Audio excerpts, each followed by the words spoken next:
ब्राह्मणों पर अभद्र भाषा बोलने के विरोध में ब्राह्मण महासभा ने पुतला फूंककर विरोध जताया। दरअसल कृषि विरोध में चल रहे किसानों के आंदोलन में सिंधु बॉर्डर पर आयोजित एक सार्वजनिक सभा में किसान नेता राकेश टिकैत ने जाति विशेष पर अभद्र भाषा का प्रयोग करते हुए ब्राह्मण समाज को भला बुरा कहा, जो कि अति निंदनीय है, जिसका अखिल भारतीय ब्राह्मण महासभा ने विरोध करते हुए महासभा के राष्ट्रीय अध्यक्ष रत्न पंडित राजेंद्र नाथ त्रिपाठी के आह्वान पर देश भर में राकेश टिकैत का पुतला दहन करने का आह्वान किया। उसी क्रम में अखिल भारतीय ब्राह्मण महासभा एवं परशुराम सेना कालपी धाम इकाई के अध्यक्ष राजू पाठक के नेतृत्व में भारी संख्या में ब्राह्मण समाज के लोगों ने जनपद जालौन के कालपी के मुख्य बाजार टंडनगंज चौराहे पर राकेश टिकैत मुर्दाबाद के नारे लगाते हुए पुतला दहन किया। पुतला दहन ये किया है कि 2 दिन पहले सिंधु बॉर्डर पर किसान नेता राकेश टिकैत ने ब्राह्मणों के साथ जो अभद्र टिप्पणी की है, उन्होंने ब्राह्मणों के लिए शब्दों का प्रयोग किया है, पंडितों के लिए किया है, साले पंडित माल खा रहे घर पे बैठे हैं, मंदिरों के लिए भी किया है। क्या ब्राह्मण किसान नहीं है? महेंद्र सिंह टिकैत, होश में आ जाओ, ब्राह्मणों की ताकत तुमने जानी नहीं है। राकेश टिकैत, जिस दिन जो है ब्राह्मण जाग जाएगा उस दिन तुम्हारी औकात बता देंगे। ब्राह्मण प्रदेश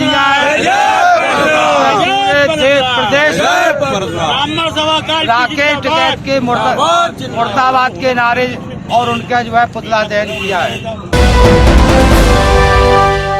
उपखंड क्षेत्र के मृशोली थाना क्षेत्र में कुछ दिनों पूर्व हुई आपसी रंजिश के मामले में हुई झड़प में घायल व्यक्ति की जयपुर में इलाज के दौरान मौत हो गई, जिसके शव को पोस्टमार्टम हेतु भवानी मंडी CHC लाया गया। मिश्रोली थानेदार कोमल प्रसाद ने जानकारी देते हुए बताया कि मिश्रोली थाना क्षेत्र के आंकखेड़ी पंचायत क्षेत्र के निपानी हाड़ा गांव में 6 दिसंबर को जसवंत सिंह पुत्र सरदार सिंह व कालू सिंह पुत्र प्यार सिंह मोटरसाइकिल से जा रहे थे। तभी गुमान सिंह के घर के सामने गुमान सिंह व उनके पुत्र दिनेश सिंह ने दोनों को रोककर मारपीट शुरू कर दी, जिसमें दोनों गंभीर रूप से घायल हो गए थे, जिन्हें उपचार हेतु जयपुर भर्ती करवाया गया था।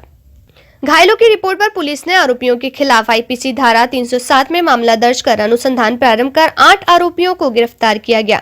वहीं घायल जसवंत सिंह की जयपुर में उपचार के दौरान मौत हो गई, जिसके शव को भवानी मंडी CHC लाया गया, जहां से पोस्टमार्टम कर शव परिजनों को सुपुर्द कर दिया गया। गौरतलब है कि दोनों परिवारों की खेत से घर पर जाने वाले रास्ते को लेकर पुरानी रंजिश है, जिसे लेकर पूर्व में भी दोनों परिवारों द्वारा क्रॉस रिपोर्ट दर्ज करवाई गई थी, जिस पर मामला न्यायालय में विचाराधीन है। मामला यह है कि दिनांक 6/12/2020 को गांव निपानी हाड़ा में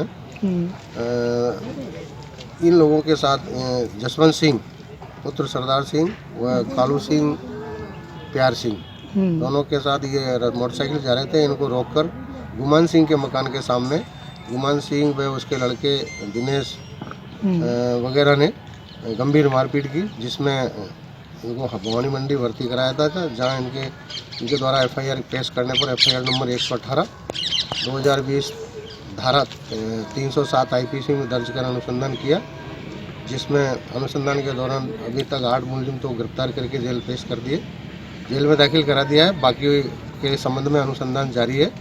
आज इसी मारपीट के चोटों के कारण जसवंत सिंह की दौरान इलाज जयपुर में मृत्यु हुई, जिसकी बॉडी को यहाँ CHC हॉस्पिटल लाए हैं। इनका पंचनामा जारी है, पंचनामा कर दिया है, पोस्टमार्टम जारी है। पोस्टमार्टम कराकर लाश परिजनों को सुपुर्द की जाएगी। जिले के बाड़ी सरदर थाना इलाके के तालाबे शाही के पास पुलिस के जवानों से भरी हुई एक बोलेरो गाड़ी अचानक अनियंत्रित होकर पलट गई, जिसमें उसमें सवार RSC 6ठी बटालियन के 4 जवान घायल हो गए, जिन्हें बाड़ी अस्पताल में भर्ती किया गया, जहां से गंभीर हालत के चलते जिला चिकित्सालय रेफर कर दिया गया। घटना की सूचना मिलते ही SP केसर सिंह शेखावत और बाड़ी विधायक गिरिराज सिंह मलिंगा बाड़ी चिकित्सालय पहुंचे और जवानों की कुशलक्षेम जानी। घटना की सूचना मिलते ही SP केसर सिंह शेखावत और बाड़ी विधायक गिरिराज सिंह मलिंगा बाड़ी चिकित्सालय पहुंचे और जवानों की कुशलक्षेम जानी। जानकारी के मुताबिक रविवार की रात को डकैत केशव गुजर गैंग और पुलिस से हुई मुठभेड़ के बाद पूरा का पूरा पुलिस महकमा अलर्ट मोड पर है, जहां जगह जगह डांग के दस्यु केशव और उसकी गैंग की तलाश की जा रही है। देर शाम एक बाइक पर सवार 2 लोग जा रहे थे। मुखबिर से मिली सूचना के अनुसार दोनों ही बाइक सवार डकैतों को राशन का सामान देने के लिए जा रहे थे। तभी पुलिस की एक जवान से भरी गाड़ी ने उस बाइक का पीछा किया। इस दौरान अनियंत्रित होकर अचानक बोलेरो गाड़ी पलट गई और उस गाड़ी में सवार 4 जवान घायल हो गए, जिनका जिला चिकित्सालय में इलाज जारी है। आज हमारी एक गाड़ी एडीएफ में लगी हुई थी, जो गजपुरा से सोने गुर्जा की तरफ जा रही थी, जिसका पिछला टायर बस्ट होने से हमारे 4-5 पुलिसकर्मी इंजर्ड हुए हैं, जिनको बाड़ी से यहाँ धौलपुर रेफ़र किया है। सभी खतरे से बाहर हैं, उनका इलाज चल रहा है।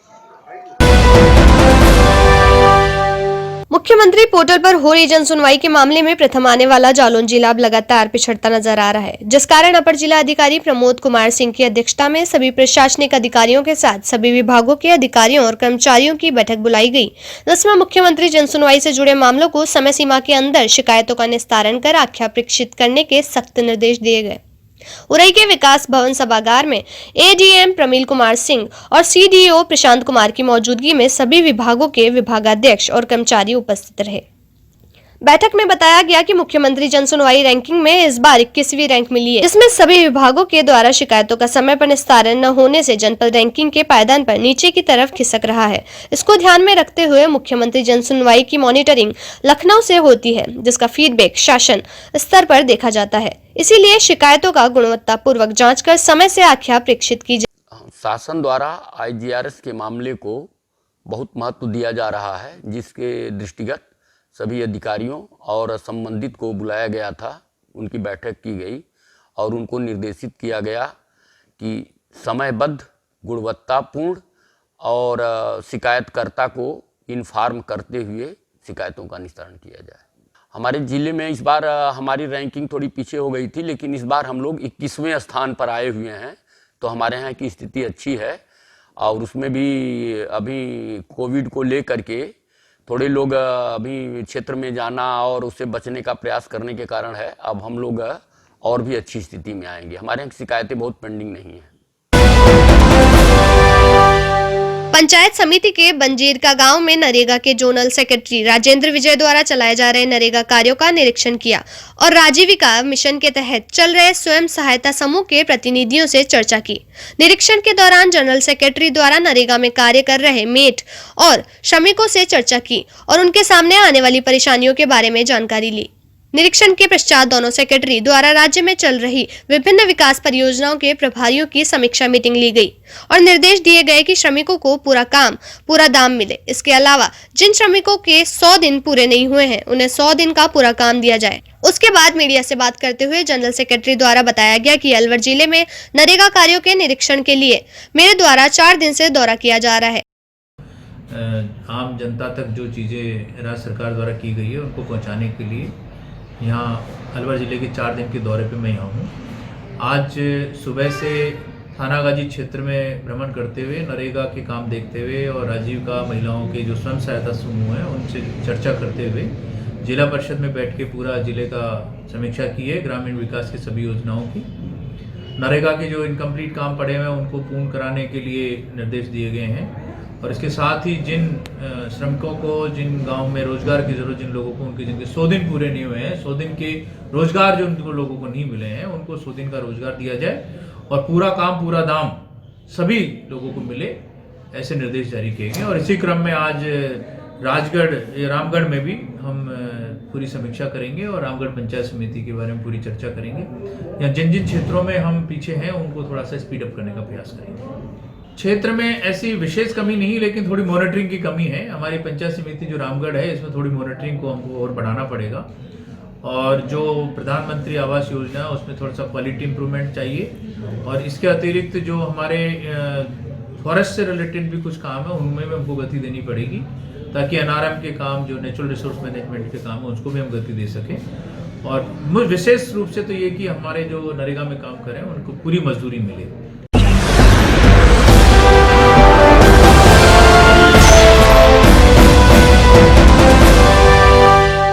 उपखंड के खलोरा ग्राम पंचायत अंतर्गत टोडली ग्राम के 1 दर्जन से अधिक उपभोक्ता रामगढ़ SDM कैलाश शर्मा के पास शिकायत लेकर पहुंचे, जिन्होंने SDM कार्यालय के बाहर प्रदर्शन करते हुए मीडिया को बताया कि हमारे गांव के लोगों को पूर्व में रामगढ़ के राशन डीलर अनिल कुमार द्वारा राशन वितरित किया जाता था, क्योंकि अब 3-4 वर्ष से दोहली ग्राम पंचायत के राशन डीलर महेंद्र कुमार द्वारा वितरित किया जा रहा है, जिसमें राशन डीलर महेंद्र कुमार द्वारा 4-4 माह तक राशन वितरित नहीं किया जाता और उपभोक्ताओं द्वारा राशन मांगने पर अभद्र व्यवहार किया जाता है।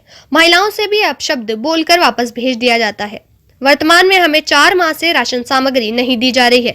समस्या साहब ये हमको गेहूँ नहीं दे रहा है और हम जाते हैं उस पर जब उठ पटांग बोलता है नुकया तुमको लय से अभी 1 महीना का गेहूँ मिलेगा 3-4 महीना का खा जाता है। क्या नाम है राशन डीलर का? राशन डीलर का नाम है साहब महेंद्र। अच्छा, क्या कहता है वो? वो कहता है अब 1 महीना का मिलेगा, बाद में नहीं चलो चलो इधर से चलो, गलत बोलता है। फिर साहब हमको धमकाता है, नो कहता है भगो इधर नहीं है कि यही गेहूँ लियो तो लियो, नहीं फिर जाओ अपने घर को जाओ। अच्छा, आज किसके पास आए हो? आज साहब हम इसके एसडीएम साहब के पास में आए हैं। क्या मांग है तुम्हारी? एसडीएम साहब को मांग ये है कि हमारा पहले राशन पूरा मिलना चाहिए जो 2-3 महीना बाद का है, जो उसके बाद में हमारा अनिल कुमार के यहाँ पर आ जाना चाहिए। कौन सा गांव है आपका? टोटली गांव है हमारा। पूरे गांव की यही समस्या है साहब, हमारी नहीं है। पूरा गांव कुछ को तो दे देता है, कुछ को भागा देता है।